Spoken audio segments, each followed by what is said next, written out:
buat cari muka sama Allah, biar Allah ridha, biar Allah senang sama saya, biar Allah cinta sama saya. Cari muka sama Allah, cari melakukan itu semua tagarrub ilallah, untuk mendekatkan diri kepada Allah Subhanahu wa taala, untuk mendekat, niatnya untuk mendekat kepada Allah Subhanahu wa taala. Itu yang pertama. Wa qira'at thawab, pengen pahala, pengen ganjaran dari Allah Subhanahu wa taala, pengen digaji, pengen terima pahala dari Allah Subhanahu wa taala atas perkara yang kita niatin. Dan semata-mata kita menganggap pahala dari Allah bukan keharusan, bukan kewajiban Allah memberikan pahala kepada kita, enggak. Saya sholat, Allah mesti ngasih saya pahala, kagak. Enggak. Jangan menganggap itu kewajiban Allah, enggak ada. Siapa yang mewajibkan kepada Allah Subhanahu wa taala? Berharap pahala. Dan ketika berharap pahala itu bukan sebuah keharusan atas Allah, enggak, tetapi berharap agar Allah ya, dengan anugerahnya, dengan kemurahan dan kedermawanannya mau ngasih saya ganjaran. Gitu. Men babil minna wal fadl. Men babil minna wal fadl, bukan sebuah kewajiban atas Allah Subhanahu wa taala. Terus mau mendekatkan diri kepada Allah taala, enggak sah mendekatkan diri kepada Allah kecuali sesuai yang disyariatkan oleh Allah melalui lisan Rasulullah sallallahu alaihi wasallam. Mau mendekatkan diri kepada Allah taala sesuai yang disyariatkan. Ada yang fardu, ada yang sunnah. Mubah, amalan yang mubah ngaruh juga kalau diniatin dengan niat yang bagus, dapat pahala juga. Sehingga yang mubah menjadi pendekatan kepada Allah taala. Apabila tujuannya baik, lil wasail hukmul maqasid. Alat yang ditujukan buat kebaikan, ya sama pahalanya seperti kebaikan tersebut.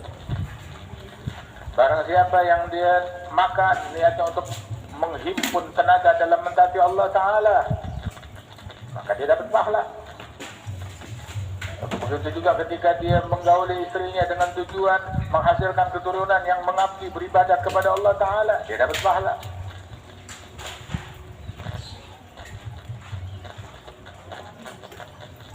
Tetapi juga niat tersebut jangan didustai dengan perbuatan. Misalkan dia nuntut ilmu, dia menyangka kalau niatnya dia.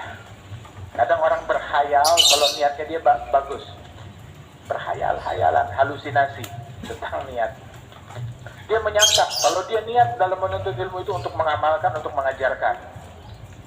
Tapi ketika dia punya kesempatan untuk mewujudkan niatnya tersebut, punya kesempatan buat ngamalin, gak diamalin. Punya kesempatan buat ngajarin, kagak diajarin. Maka niatnya abal-abal, palsu, niatnya bohongan. Niatnya itu cuma halusinasi, khayalan, bukan niat yang sungguh-sungguh.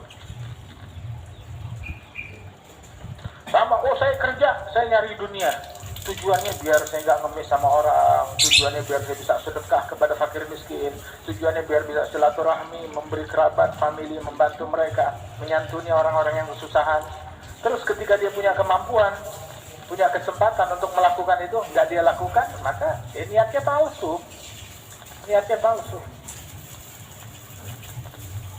Itu dagang niatnya apa? Ya. Nanti ke pasar niatnya apa? Nanti ke kantor niatnya apa? Pasang niat yang bagus dalam hal yang mubah tersebut. Tapi niat yang sungguh-sungguh, niat yang benar-benar. Terus juga niat gak ngaruh kalau dipakai buat maksiat. Dia maksiat, dengerin gosip, dengerin ghibah. Kenapa? Dia buat nyenengin muslim lah. Ini tamu saya.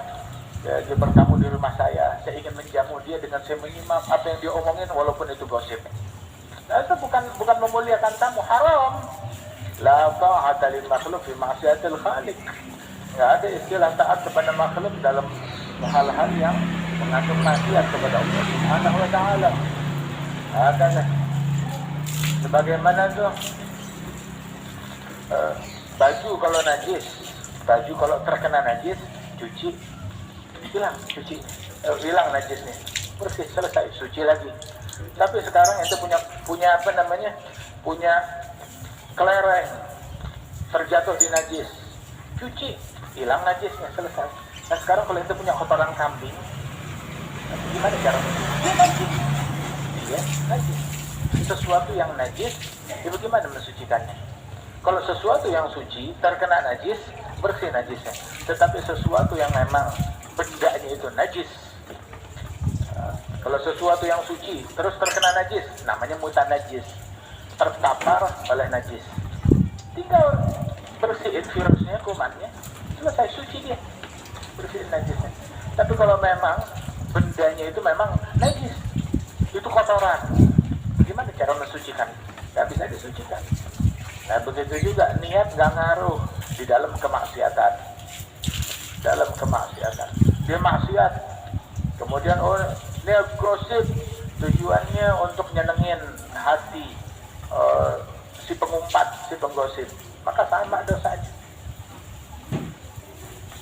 Dia bungkam, tidak melakukan amar ma'ruf dan nahi mungkar, tujuannya adalah ya untuk nyenengin hati orang yang melakukan kemungkaran tersebut, jangan nyinggung perasaan dia, maka sama juga. Begitu juga niat yang busuk, kalau niatnya jelek di dalam melakukan amal yang baik, dia rusak, membuat kebaikan itu menjadi busuk. Dia bikin amal soleh, niatnya untuk mendapatkan harta, mendapatkan tahta, dia rusak semuanya. Makanya itu berusaha untuk membersihin niat kita, mencari ridhonya Allah Subhanahu wa ta'ala. Niat apa yang kita lakukan daripada hal-hal yang mubah adalah membantu kita di dalam mentaati Allah Jalla Jalaluhu ta'ala Allah.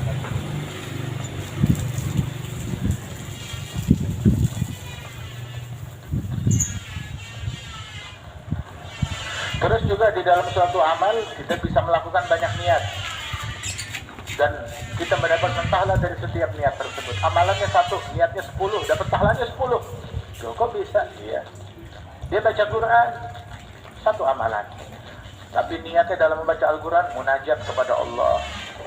Sebab Al-Gharib munajin Rabbah, orang yang membaca Quran itu dia bermunajat kepada Allah Ta'ala. Itu 1.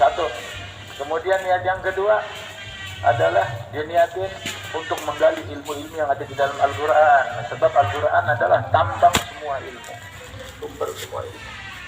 Ala innahul bahrul muhit.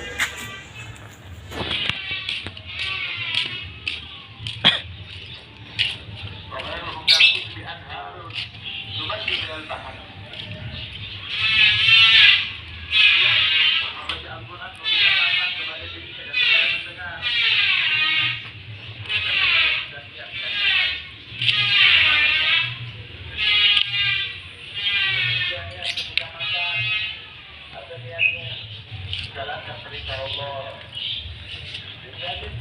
Ketika mengerjakan amalan yang mubah, maka tapi dengan banyak niat. Niat menjalankan perintah Allah, suruh makan makanan yang baik, makan makanan yang halal, untuk menggali syukur dari lubuk hati kepada Allah Ta'ala. Kulu min rizqi rabbikum washkurulah, makan dari rezeki Tuhanmu dan bersyukur untuk banyak lagi.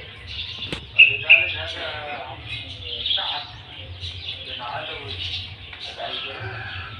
beliau juga ada buku kitab namanya kitab niat. Kawin ada niatnya.